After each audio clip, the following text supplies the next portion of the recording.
This is one that people really get intellectually, but when you have to go to embody it is when it gets hard.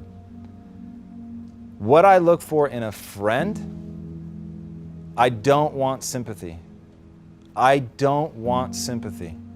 Sympathy is what you have when you have self-pity for yourself. And when you pity yourself, you have no problem pitying other people. I don't pity people. I have all the empathy in the world. When people are in pain, I feel that pain. What I need from my wife, and this woman is ninja level at this. Ninja level. Honestly, Quest wouldn't exist today, at least not in the form that it does, without her, because back at our old company, when I got just to the point, an emotional breaking point, it was her that gave me exactly what I needed in a friend, and it goes like this. When I'm dropped to my knees, do not get on your knees with me. Do not put an arm around my shoulder and tell me everything is going to be okay. Stay standing. Offer me a hand. Pick me back up to my feet. Brush me off and paint a vision for success. Show me how I'm going to overcome this. Help me become the person that I'm trying to be. Help me be the person you believe I can be. And rebuild my sense of confidence. Rebuild that thing that I need to move forward. And that is my wife. But that shit is hard. Because when you're on your knees, what you really want is someone on their knees with their arm around you. Misery loves company for a reason. So in that moment, to actually be able to do it in a way that the person can hear, to help them back up, to brush them off, to paint that picture without just making them feel hopeless and alone, right? Because when you cry out for somebody and they come with, you got this, man, you can do it. It's like, that's not what I want to hear. Like, just put an arm around me, tell me everything's gonna be okay. So it's finding somebody that can get you back up, that lets you know, man, I'm here. Like if you need to wallow for a bit, I'm here. I'm just gonna sit here, chill as hell. I'm not gonna say a word. And when you're ready, I'm gonna pick you back up. That's a friend. The things that I learned by running businesses is very, very, very different than what you're gonna learn by actually going to school. And you'll hear my thoughts. I think school is valuable, but it's not necessarily teaching you the things you use on a daily basis. So here's the single most important thing that you need to know about business that you may not be aware of now. You'll have some weird inkling in the back of your mind just because you feel it every day when you come into the office, but you don't think it's okay to acknowledge. And once I finally realized, I'm just gonna acknowledge this, I'm gonna stop pretending it doesn't exist, everything changed. And that was that you guys are all people. I'm a person. I have hopes and dreams. I have pettiness, I have selfishness, I have insecurities. And if I deal with the world, it's, if you guys know who Dan Ariely is, absolutely brilliant mind. This guy's amazing and lights me on fire. Wrote a book called Predictably Irrational, wrote another book called The Upside of Irrationality. And he talks about how economists always look at human beings as if they are what's called an econ, that they make perfectly logical decisions at all time. But the truth is people don't.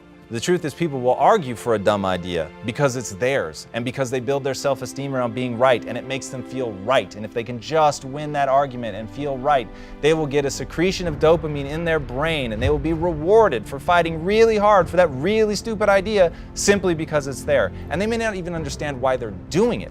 So if they don't understand why they're doing it, I sure as hell better understand why they're doing it because I'm all about these are not the droids you're looking for, which is about influence. Why do I care about influence? I care about influence because businesses are built on people. People have all these weird bugs in the system. They act fucking weird. Like people act weird, they act crazy. They act at total odds from what they say they want. It's really bizarre. And one of the things, it's bizarre until you really get into the psychology of why it is. Once you understand why it is, then you can have some influence over it.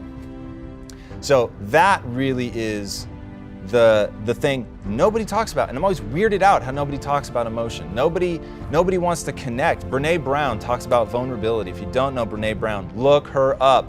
Dude, I will be the most vulnerable cat whenever because it tells people I'm real. It gives you real insight into me as a human being. Now, why is that important? Because you know I wouldn't do it if it didn't move me towards my goals. So even vulnerability for me is a strategy. But the reason it works is because I'm opening myself up as a human being. You're connecting with people on a real level. It is just a truth. Human beings want to connect with authentic people. And the people they distrust the most are the ones that they can't understand their motives. When you don't understand someone's motives, I'll speak for myself. When I don't understand someone's motives, they freak me out. I can feel them trying to move me around the chessboard, and I don't know why. I don't mind when I feel someone moving me around the chessboard when I know why they're doing it, because then I can decide if I want to move or not. But if I don't know why, there's just that resistance to being moved, the unknown, the unease that causes. So once I fully accepted that I was dealing with humans, that they didn't want to feel me moving them around the chessboard, that they would respond if I opened myself up to them, they would open themselves up to me, that they would open themselves up to each other, that we could really get some teamwork and some cohesion. If I hired for compassion, which is it just works in human societies. Humans are a social animal. Why does ostracization hurt emotionally? Because it's the most dangerous thing that could happen to you on the plains of the savannah. If you got ostracized, you got eaten. It was that simple.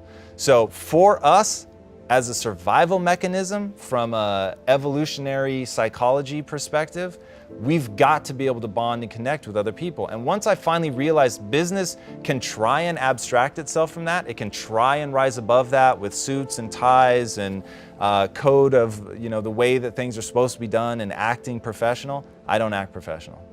Literally. And if you guys have ever been with me in a high-level business meeting, Yemeni's going to back me up. I won't say the name of the company, but one of our largest customers in their corporate headquarters, I had one of them crying because I was just being real about my story and why I'm doing this. And they were touched. And it was like, okay, now I have connected with this person on a real level. I'm not trying to manipulate them. I'm trying to be honest about why I'm here. I'm being honest about why I fight.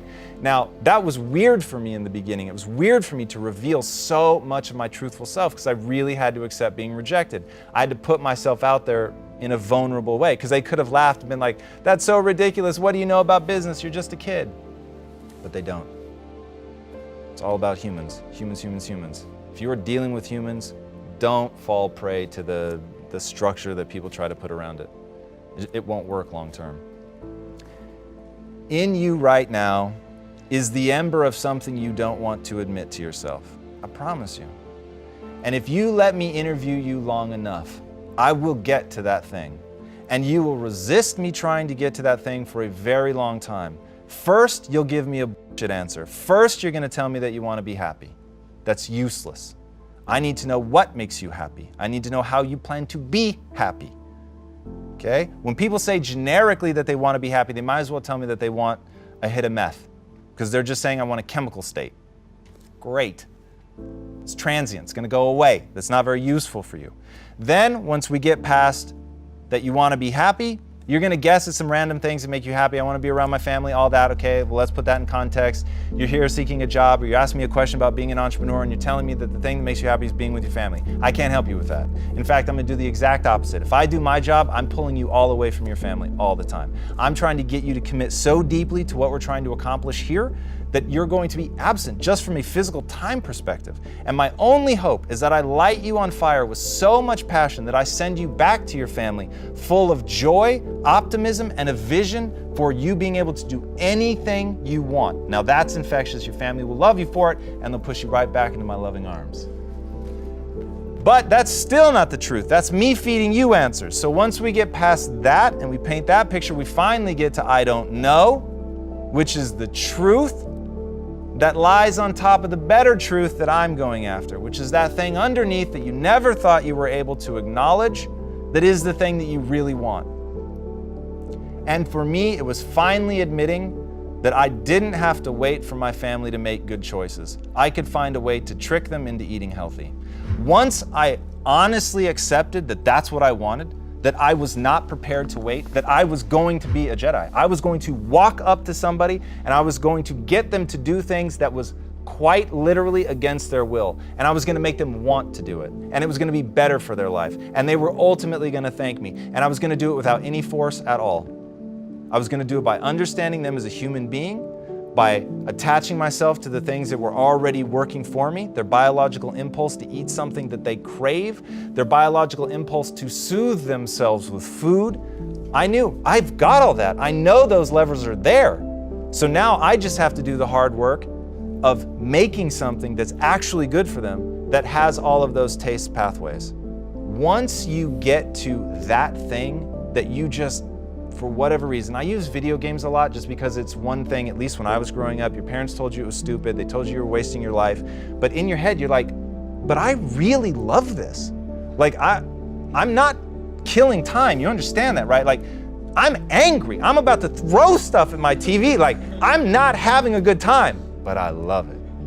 There's so much drive and passion for things like that. It doesn't have to be video games, but what is that thing that you don't feel like you can admit, that you want to know more about than anyone else on this planet? That the more you went into it, the more you learned about it, the more you obsessed over it, the more you acquired the skill set needed to be great at that thing, that you were having a better and better time, and that what would failure look like? Could you fall on your face every day? Could you be ridiculed by your family every day for this and still love it? If you could, that's your thing. But you've got to be prepared to be recursive. You've got to go back in yourself and keep asking that question until you get to the answer. I can't hand it to you, right? I can't tell you, go meditate, you'll figure it out. It's already there. It niggles at you right now. Right now, everyone listening to these words, I promise you, they know what it is. They just don't want to say it because it might be something that embarrasses them. You got to be bold enough to live the life you were meant to live. That's just that. I can't give that to you.